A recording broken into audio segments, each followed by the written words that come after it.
मोदी और शाह को अब लगने लगा होगा कि राजस्थान के अंदर उन्होंने पहली बार की विधायक भजनलाल शर्मा को मुख्यमंत्री बनाकर वसुंधरा राजे को जरूर एक सेटबैक यानी झटका दिया है। लेकिन इन सब के बीच भजनलाल शर्मा ने साबित कर दिया कि वो कितने विद्वान हैं। वो बार बार अपनी विद्वानता को या फिर अपने अनुभव को अपने सब लोगों के सामने साझा करते नजर आ रहे हैं। अब सरदर्द हो गए हैं वो मोदी और शाह के लिए। बिल्कुल वैसी ही हालत हो गई है जैसे विप्लव देव थे, जैसे उत्तराखंड में तीरथ सिंह रावत थे। यानी जो मुंह में आता है वो बोलते चले जाते हैं। माना जा रहा है कि अगले 24 से 48 घंटे के अंदर भजनलाल शर्मा को हटाया जा सकता है, क्योंकि बार बार बारंबार राजस्थान के अंदर भारतीय जनता पार्टी और उनके सर्वोच्च नेता यानी मोदी और शाह की फजीयत हो रही है। नमस्कार, मैं हूं प्रज्वल गौतम और आप देख रहे हैं द कंटाप। देखिए, वसुंधरा राजे सिंधिया की एक एक तस्वीर मैंने आपको दिखाई थी। आप भी कहेंगे वसुंधरा राजे सिंधिया फिर कहां से आ गई। मैं इसलिए कह रहा हूं क्योंकि ये बात पहले से वसुंधरा राजे सिंधिया जानती थी कि भजनलाल शर्मा जो पहली बार के विधायक रहे, उन्हें मुख्यमंत्री बनाकर क्या संदेश देने की कोशिश मोदी और शाह कर रहे हैं। उनका इस्तेमाल कैसे किया जाना है। इनको एक ऐसा नेता नहीं चाहिए जो विकास करे, जो राजस्थान की राजनीति में आगे आकर अपने हिसाब से, अपने सोच-बूझ के साथ, अपने विचार के साथ कोई फैसले ले। इनको ऐसा मुख्यमंत्री चाहिए जो रबर स्टैंप के तौर पर काम करे। यानी अगर उसे छोटे से छोटा कोई भी योजना या फैसले पर मोहर लगानी है तो वो दिल्ली की तरफ देंगे। चाहे बात करिए छत्तीसगढ़ की, चाहे बात कर लीजिए मध्य प्रदेश की, और चाहे बात कर लीजिए राजस्थान की।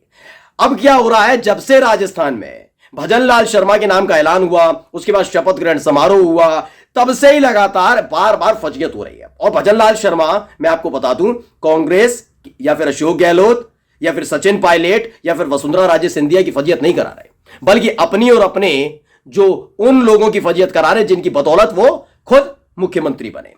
सबसे पहले ताजा ताजा बयान सुन लीजिए। ताजा ताजा बयान जो आया है वो सुनते ही आप समझ जाएंगे कि किस तरीके से उन्होंने फिर से विप्लव देव कुमार और तीरथ सिंह रावत जैसे नेता को मुख्यमंत्री बना दिया। पहले देखिए। दुनिया के सामने भारत की ताकत को रखने का इस राजस्थान की वीरभूमि से किया। उन्होंने पोखरण में 98 में परमाणु विस्फोट करके दुनिया को अपनी ताकत दिखाने का काम भी किया था। मैं ऐसे ही यशस्वी प्रधानमंत्री नरेंद्र मोदी जी को भावभीनी श्रद्धांजलि भी देता हूं। तो राजस्थान के ये मुख्यमंत्री हैं भजनलाल शर्मा। दरअसल अटल बिहारी वाजपेयी जी का जयंती थी, आपको याद होगा 25 दिसंबर। आपको याद होगा भारतीय जनता पार्टी के तमाम नेता, मोदी जी को छोड़ दीजिए, वो तो कहते हुए नजर आए कि उनका तो ईसाई समुदाय से बहुत पुराना नाता है। क्रिसमस की बधाई दे रहे थे। कई ऐसे थे बीजेपी के नेता जो कह रहे थे क्रिसमस मत मनाइए, तुलसी पूजन मनाइए, अटल जी की जयंती वो मनाइए, तमाम चीजें हो रही थी। खैर, अटल जी की जयंती के मौके पर भजनलाल शर्मा जी जो राजस्थान के नए नए सीएम है, नए नवेले सीएम है, उन्होंने जनता को संबोधित किया। अभी आपने सुना वो, क्योंकि दरअसल मैंने बता रहा हूं ना, जब आप किसी के प्रति ज्यादा ऑब्लाइज हो जाते हैं, एहसानमंद हो जाते हैं, ना चाहते हुए जुबान से वही निकलता है। वही हो रहा है भजनलाल शर्मा के। जैसे ही प्रधानमंत्री नाम लेते हैं तो वैसे ही ये प्रधानमंत्री के साथ नरेंद्र मोदी जोड़ देते हैं। इन्होंने सीखा ही वही है, उतना ही आता है इन पर। बस प्रधानमंत्री नरेंद्र मोदी, इनका बस नहीं चलता। वरना ये कहें ऑस्ट्रेलिया के प्रधानमंत्री नरेंद्र मोदी, क्योंकि प्रधानमंत्री के बाद इनको नरेंद्र मोदी कहने की आदत पड़ गई है। इसीलिए ये दे रहे थे पूर्व प्रधानमंत्री अटल बिहारी वाजपेयी जी को श्रद्धांजलि। जैसे ही इन्होंने प्रधानमंत्री बोला वैसे ही कहते हैं नरेंद्र मोदी को श्रद्धांजलि। अब सोचिए ये किस लेवल, किस स्तर के लोग हैं जिनको पता ही नहीं है कब क्या बोल रहा है। एक बात नहीं है दोस्तों, मैं सिर्फ एक चीज को दिखाकर आपसे ये नहीं कहना चाह रहा कि ये बात हुई है। इससे पहले मैं आपको एक और बयान दिखाता हूं। ये मुख्यमंत्री बन गए थे, उसके बाद क्या हुआ था सुनिए। इन्होंने क्या कहा था कि भ्रष्टाचार इनकी क्या है, सुनिए पहले। भ्रष्टाचार हमारी प्रमुख रूप से प्राथमिकताएं रहेंगी। ये भी आए भाई, शपथ ली है, उसके बाद दिखाना होगा कि मैं कितना मजबूत हूं, कितना सशक्त हूं, मैं सब कुछ बदल दूंगा, राजस्थान की राजनीति बदल दूंगा, मैं उसे साफ सुथरा कर दूंगा। मोदी जी कहते हैं ना खाऊंगा ना खाने दूंगा। इस छटपटाहट में, इस जल्दबाजी में इन्होंने कह दिया भ्रष्टाचार हमारी प्रमुख प्राथमिकता रहेगी। यानी सबसे प्राथमिकता सबसे बड़ी है कि भ्रष्टाचार। आप कहेंगे तो जुबान फिसल सकती है ना। देखिए, बिल्कुल सही कहना है, फिसल सकती है, सबकी फिसली है। किसकी नहीं फिसली? राहुल गांधी की नहीं फिसली क्या? अमित शाह जी की नहीं फिसलती? मोदी जी की नहीं? लेकिन ये बार बार जो गलतियां होती हैं, आपको याद है कि उत्तराखंड के मुख्यमंत्री हुआ करते थे त्रिवेंद्र सिंह रावत से जब ठन गई थी मोदी और शाह की, तो उनको हटाकर तीरथ सिंह रावत को बनाया गया था। वो भी अलग अलग बयान देते हुए नजर आते थे। वो तो एक बार बयान दे रहे थे कि कोरोना काल के दौरान मुस्लिम परिवारों को इतना अनाज मिला लेकिन हिंदू परिवारों को कम मिला क्योंकि आपने कम बच्चे पैदा किए, इसमें गलती आप उनकी नहीं है, मुसलमानों ने की, क्योंकि मुसलमानों ने ज्यादा बच्चे पैदा, इस तरह की शब्दावली का इस्तेमाल कर रहे थे।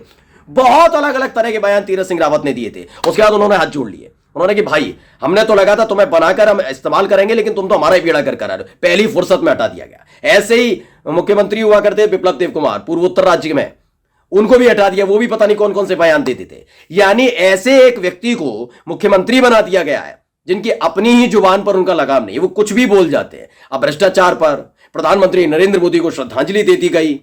इससे पहले आपको याद होगा कि 15 दिसंबर को, इसी साल 15 दिसंबर को राजस्थान में भजन लाल शर्मा ने शपथ ली थी, जिसमें 2 डिप्टी सीएम दिया कुमारी और प्रेमचंद बैरवा ने भी शपथ ली थी। उस दौरान मंच पर ही बड़ा तमाशा हो गया था। तमाशा यह हुआ गया था कि प्रधानमंत्री नरेंद्र मोदी को मुख्यमंत्री बना दिया था। सुना भी होगा, खैर आप एक बार फिर से सुन लीजिए। माननीय मुख्यमंत्री श्री नरेंद्र मोदी जी, माननीय, मैं यही कहना चाह रहा हूं कि हो क्या रहा है। मतलब जिस दिन से पहले से राजस्थान में जैसे ही 3 दिसंबर को नतीजे आए थे, उसके बाद सबसे ज्यादा बड़ी टेंशन मोदी और शाह को केवल राजस्थान को लेकर थी। पहले छत्तीसगढ़, फिर मध्य प्रदेश, उसके बाद राजस्थान में बहुत हिम्मत करके और मोदी और शाह ने फैसला लिया था। लेकिन जब से नतीजे आए हैं, लगातार राजस्थान को, खासकर राजस्थान को लेकर बड़े दिक्कत में है। अब खुद सोच रहे होंगे कि हमने जीत दर्ज क्यों कर ली, हमने जीत ही दर्ज क्यों कर ली। हार जाते तो बेहतर रहता, ना सरकार बनानी पड़ती, ना भजन लाल शर्मा जैसे मुख्यमंत्री बनाने पड़ते, ना वसुंधरा राजे गुट की बगावत को झेलना पड़ता, ना साग पर बट्टा लगता। ये तमाम काम नहीं होते। जहां जहां बोल रहे हैं वहां वहां कभी भ्रष्टाचार, कभी मोदी जी को श्रद्धांजलि दे देना, मोदी जी को मुख्यमंत्री बना देना। मतलब आप समझ नहीं पा रहे हैं मोदी जी कि मैं करूं क्या। देखिए, आप चेहरा देखिएगा, जो शपथ ग्रहण चल रहा था, जैसे ही का मुख्यमंत्री नरेंद्र मोदी, उनकी चेहरा एकाएक मंच के संचालक की तरफ गया कि क्या बोल रहे हैं। और अब आप खुद सोचिए, वो तो मंच के संचालक थे। यहां तो जिस आदमी भरोसा जताया, जिस आदमी को मुख्यमंत्री बनाया, पहली बार की विधायक जिन्होंने आज तक सत्ता का सुख नहीं हासिल किया, उस व्यक्ति को आपने बना दिया, मुख्यमंत्री बना दिया। चलिए, आपके आशीर्वाद से मुख्यमंत्री बन गए, पर्ची वाले मुख्यमंत्री बन गए, लेकिन ये पर्ची वाले मुख्यमंत्री पर्ची वाली तरीके से ही कभी उन्हीं को श्रद्धांजलि दे रहे हैं जिन्होंने मुख्यमंत्री बनवाया, कभी भ्रष्टाचार को प्रमुखता के साथ लागू करने की बात कर रहे हैं। ये तमाम चीजें इसके अंदर चल रही हैं और ये बात वसुंधरा राजे सिंधिया पहले दिन से जानती थी। मैं आपसे लगातार कह रहा हूं कि आप तीनों ही राज्यों में देखिए, चाहे वो छत्तीसगढ़ हो, चाहे वो मध्य प्रदेश हो, चाहे वो राजस्थान हो। आपने छत्तीसगढ़ में देखा होगा कि रमन सिंह का चेहरा लटका हुआ था जब विष्णुदेव साय का नाम किया गया था और माला पहना रहे थे। आपको याद होगा कि मध्य प्रदेश के अंदर शिवराज सिंह चौहान का चेहरा लटका हुआ था जब मोहन यादव का नाम का ऐलान किया गया था और उनको स्वागत किया जा रहा था, उन्हें बधाई दी जा रही थी। लेकिन वसुंधरा राजे सिंधिया के साथ ऐसा नहीं था। नाम के ऐलान से पहले से लेकर नाम के ऐलान के बाद तक और शपथ ग्रहण समारोह तक बहुत निश्चिंत थी। वो जानती हैं, दरअसल राजस्थान की राजनीति को, बीजेपी की राजनीति को खासकर वसुंधरा राजे सिंधिया अच्छे से जानती। वो जानती है भजन लाल शर्मा राजस्थान को भाई मुख्यमंत्री रही है ना, वो जानती हैं कि भजन लाल शर्मा जैसे व्यक्ति क्या वाकई राजस्थान को संभाल पाएंगे या एक रबर स्टैंप के तौर पर काम करेंगे, कितनी गलतियां होंगी, क्या क्या होगा, ये तमाम चीजें वो जानती है। इसलिए वो मुस्कुरा रही थी, उन्हें कोई फर्क नहीं पड़ रहा था। उन्हें पता था कि भजन लाल शर्मा अपने विधायकों को संभाल नहीं पाएंगे, चाहे वो बाल मुकुंद आचार्य हो या फिर दूसरे वाले जो लगातार अलग अलग तरह के बयान देते हुए नजर आ रहे हैं, यानी लाला राम बैरवा, जिन्होंने एक अधिकारी से ही बदसलूकी कर दी। बवाल खड़ा हो गया, अधिकारियों ने भजन लाल शर्मा के खिलाफ मोर्चा खोल दिया कि आपका विधायक कैसे है। तो सोचिए, लगातार राजस्थान के भंवर में मोदी और शाह किस कदर फंसे हुए हैं। नमस्कार।